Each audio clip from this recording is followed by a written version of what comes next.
Friends, Radhe Radhe. आप सभी को दीपावली पर्व की हार्दिक शुभकामनाएं। आज मैं आपके साथ में शेयर कर रही हूँ दीपावली पर्व की सरल पूजा विधि। फ्रेंड्स, दिवाली का त्योहार कार्तिक माह में अमावस्या तिथि को मनाया जाता है। इस दिन माता लक्ष्मी और भगवान गणेश की विशेष रूप से पूजा की जाती है। माता लक्ष्मी का हमारे घर में आगमन होता है। भगवान गणेश हमारे घर के सभी विघ्न हरते हैं। तो चलिए वीडियो स्टार्ट करते हैं। दिवाली की पूजा करने के लिए हमने चौकी लगा ली है। चौकी पर हमने लाल पीला कपड़ा बिछा लिया है। इसके बाद हम प्रतिवर्ष दिवाली के दिन माता लक्ष्मी और भगवान गणेश की मूर्तियां लाते हैं। यह मूर्तियां आप मिट्टी की भी ला सकते हैं या फिर आप धातु की भी ला सकते हैं। उनकी पूजा आप दिवाली के दिन करें।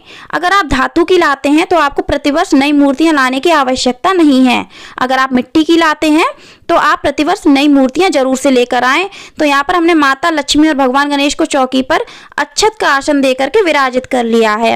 अब दिवाली की पूजा बहुत ही बड़ी पूजा मानी जाती है, तो हम इसमें कलश की स्थापना जरूर से करते हैं। तो इसके लिए मैंने कलश ले लिया है। कलश पर मैंने मौली बांध ली है। उसमें मैंने गंगा जल डाला है, शुद्ध जल भर दिया है। चूंकि आज के दिन लक्ष्मी जी की विशेष रूप से पूजा की जाती है, तो इस दिन आप लक्ष्मी कलश की स्थापना करें। लक्ष्मी कलश की स्थापना करने के लिए आप इसमें हल्दी की गांठ, सुपारी डालें, एक सिक्का डालें। इसके साथ में आप कमल गट्टा डालें, गोमती चक्र डालें, कौड़ी डालें। मैंने इस कलश में एक कमल गट्टा, एक कौड़ी और एक गोमती चक्र डाला है। आप ज्यादा संख्या में भी डाल सकते हैं, जैसे कि आप इसमें 5 कमल गट्टा, 5 गोमती चक्र या फिर 5 कौड़ी भी डाल सकते हैं। इसके बाद हम इसमें एक लौंग का जोड़ा डालेंगे, एक इलायची डालेंगे। इस प्रकार से हम लक्ष्मी कलश की स्थापना करेंगे। अब हम कलश के मुख पर पल्लव लगाएंगे। तो यहाँ पर मैं अशोक के पत्ते लगा रही हूँ। आपको अगर आम के पत्ते मिल जाते हैं तो आप आम के पत्ते लगा लें, और नहीं तो आप पान के पत्ते भी लगा सकते हैं। इस प्रकार हम कलश के मुख पर अनाज से भरा हुआ एक पात्र रखेंगे। अब हम कलश पर रोली से स्वास्तिक बनाएंगे। फ्रेंड्स, अगर आप दिवाली की पूजा सरल तरीके से करना चाहते हैं तो आप कलश स्थापना को स्किप कर सकते हैं। बिना कलश स्थापना के भी आप यह पूजा कर सकते हैं। लेकिन साल में सबसे बड़ी पूजा होती है दिवाली की पूजा, तो आप इसमें अगर हो सके तो कलश स्थापना जरूर से करें। कलश स्थापना किसी भी पूजा में बहुत ही विशेष मानी जाती है, क्योंकि कलश में सभी देवी देवताओं का वास माना जाता है। इसके बाद हम कलश पर एक नारियल रखेंगे, जो कि जटा वाला पानी वाला नारियल होता है। इस पर आप वस्त्र के रूप में मौली जरूर से लपेट लें। मौली नहीं लपेटें तो आप माता की चुनरी लपेट लें या फिर लाल कपड़ा लपेट लें। उसके बाद हम नारियल का मुख अपनी तरफ करते हुए इस कलश पर रख देंगे। इस तरह से हमारा कलश तैयार हो गया है। अब हम इस कलश को चौकी पर आसन देंगे। चौकी पर आसन देने के लिए आप अनाज की ढेरी भी रख सकते हैं सिंपल तरीके से, और नहीं तो आप इस अनाज से अष्टदल कमल भी बना सकते हैं। फ्रेंड्स, अगर आपके पास कौड़ी, गोमती चक्र या फिर कमल गट्टा नहीं है तो आप नॉर्मल तरीके से जैसे कलश स्थापना की जाती है बिना इसके, आप वैसे भी कलश की स्थापना कर सकते हैं। लेकिन लक्ष्मी जी की विशेष कृपा पाने के लिए आप आज के दिन कौड़ी, गोमती चक्र या फिर कमल गट्टा आप जरूर से खरीद लें और लक्ष्मी कलश की स्थापना करें। इससे माता लक्ष्मी बहुत ज्यादा प्रसन्न होती हैं।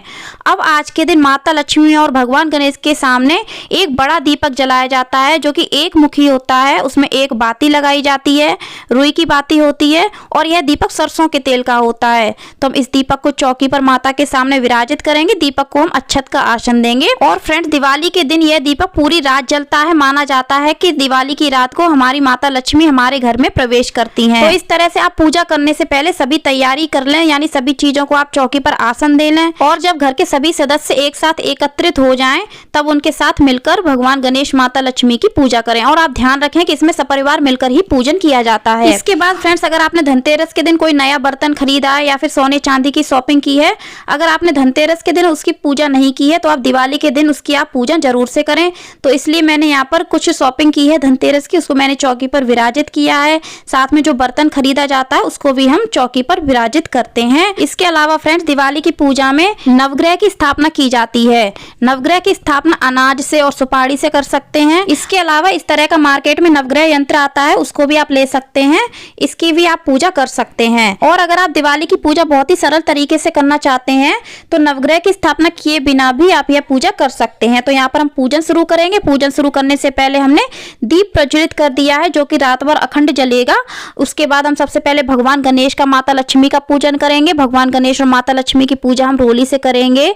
इसके साथ ही हमने जो पोस्टर लगाया है उस पर भी जो माता लक्ष्मी, भगवान गणेश और माता सरस्वती बने हैं उनकी भी पूजा हम रोली से करेंगे। इसके बाद हम सभी को चंदन लगाएंगे और अक्षत अर्पित कर देंगे। अब जो हमने कलश स्थापित किया है उसकी पूजा भी हम रोली से, अक्षत से, चंदन से कर देंगे। कलश के पत्तों को भी हम रोली, अक्षत, चंदन चंदन से टीक देंगे। इसके बाद हमने जो दीप प्रज्वलित किया है उसको भी हम रोली अक्षत चंदन से इसी तरीके से टीक देंगे, क्योंकि ये दीपक अखंड है। इसका भी इस पूजा में विशेष महत्व है, तो हमें दीपक का भी पूजन हर पूजा में करना चाहिए, जो भी दीप हम अपने भगवान के सामने प्रज्वलित करते हैं। अब हमने धनतेरस के दिन जो भी वस्तु खरीदी थी, जो भी नई चीजें खरीदी थी, उनका पूजन भी हम कर देंगे। हमने चांदी का सिक्का खरीदा था और हमने पायलें खरीदी थी, तो उनकी पूजा भी हमने रोली अक्षत से कर दी है। इसके साथ ही हमने जो बर्तन खरीदा था उसकी पूजा भी हमने रोली अक्षत से कर दी है। नवग्रह यंत्र की पूजा हमने चंदन से कर दी है, अक्षत से कर दी है। फ्रेंड्स, दिवाली की पूजा में अगर हो सके तो आप एक नोट की गड्डी अगर आपके पास है तो जरूर से रखें।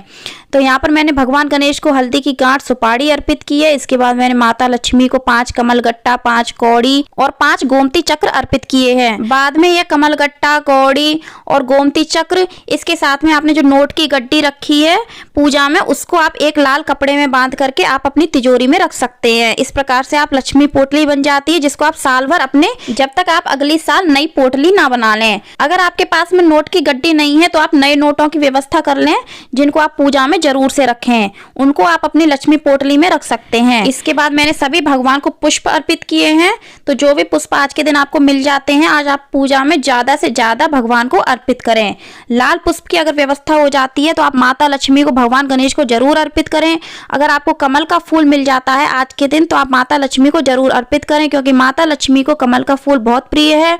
और भगवान गणेश के लिए अगर आपको गुलेड़ का फूल मिल जाता है तो आप जरूर अर्पित करें। तो यहाँ पर मैंने माता लक्ष्मी को लाल चुनरी भी अर्पित की है। इसके साथ में मैं माता लक्ष्मी को सिंदूर भी अर्पित कर रही हूँ। माता लक्ष्मी को सिंदूर अर्पित करने से माता लक्ष्मी बहुत जल्दी प्रसन्न होती हैं। इसके साथ ही मैंने भगवान गणेश को जनेऊ भी अर्पित किया है। यहाँ पर मैं माता लक्ष्मी को अपनी सामर्थ्य के अनुसार कुछ श्रृंगार की सामग्री अर्पित कर रही हूँ। आप अपनी सामर्थ्य के अनुसार 16 श्रृंगार या फिर 5 श्रृंगार या 7 श्रृंगार भी अर्पित कर सकते हैं। अब दिवाली की पूजा में या फिर धनतेरस की पूजा में सप्त अनाज अर्पित किए जाते हैं। सप्त अनाज के रूप में आप खड़ा धनिया ले सकते हैं, गेहूं ले सकते हैं, जौ ले सकते हैं, अक्षत ले सकते हैं, चना ले सकते हैं, मटर ले सकते हैं।